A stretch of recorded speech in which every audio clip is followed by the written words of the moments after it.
से बारिश हो जाए हैवी, मोटी मोटी पानी की बूंदें, मतलब 6 mm तक की, लगभग 5 से 6 mm, मतलब बड़ी साइज की वाटर ड्रॉपलेट है ना, और वो एकदम 5-10 मिनट के लिए होती है, 5-10 मिनट के लिए एकदम खत्म, और फिर प्रिडिक्शन कर देते हो, है ना, एकदम लगता है उनका और उनका कुछ हो रहा है।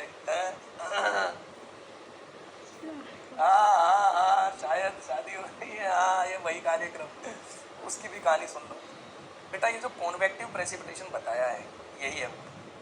ये जो कॉन्वेक्टिव प्रेसिपिटेशन है, ये जो कॉन्वेक्टिव प्रेसिपिटेशन है, बड़ी तेजी से ये वेपर एकदम ऊपर जाता है और ये ज़्यादा टेम्परेट रहता है,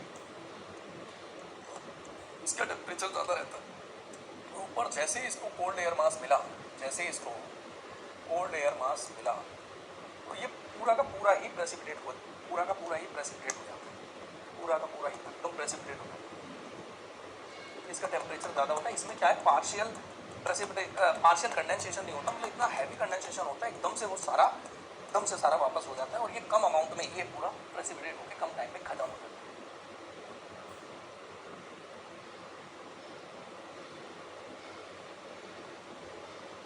वही तो मैं बता रहा हूँ राहुल सिंह, देखो ये कॉन्वेक्टिव प्रेसिपिटेशन का रीजन। कॉन्वेक्टिव प्रेसिपिटेशन जो होती है ना, वो शॉर्ट ड्यूरेशन के लिए होती है, हैवी रेनफॉल। कॉन्वेक्टिव प्रेसिपिटेशन, और ये आप जानते हैं कॉन्वेक्टिव प्रेसिपिटेशन जो हुआ है वो हीटेड रीजन की वजह से हुआ है। हीटेड, ये जो वेपर मास ऊपर पहुंचा है ये हीटेड होने की वजह से पहुंचा।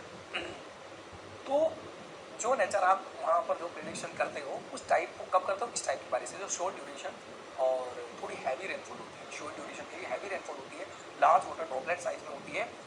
इस टाइप का प्रेसिपिटेशन का जो नेचर है ना, वो इस टाइप के कॉन्वेक्टिव प्रेसिपिटेशन की वजह से है। तो जब कॉन्वेक्टिव प्रेसिपिटेशन होता है थोड़ा इस नेचर का होता है। बेटा पीयूष इसमें कॉन्सेप्ट है नहीं, है तो पहली बात हो चुकी।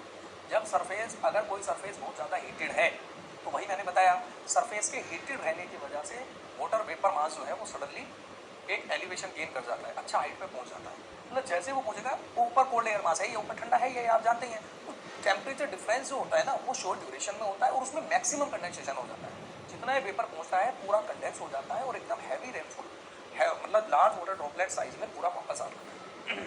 और अगर ये थोड़ा सा पोल्यूटेड एरिया भी है, तो मतलब डस्ट पार्टिकल भी अगर यहाँ ज़्यादा है, यहाँ ड्राई, पूरा ड्राई एयर है एक तरीके से, आप मतलब समझ लो, सबसे पहले पूरा ये हीटेड रहा है, मैक्सिमम वाटर वेपर एक साथ पहुंचा है, उसके बाद ये cold air mass temperature difference हुआ है, और सारा कंडेंसेशन एक साथ हो गया, ऐसा आप समझो। ये कॉन्वेक्टिव का करेक्टरिस्टिक है। कॉन्वेक्टिव प्रेसिपिटेशन इस टाइप का होता है, लेकिन आप वहाँ पर क्या बोलते हो, कैसे बोलते हो, वो मैंने आपको इशारा भी कर दिया कि ऐसा ऐसा होता है। लगता है भाई कब कुछ हो रहा है, अब के बाद नहीं बोलोगे, आ जाओ। Forms of precipitation,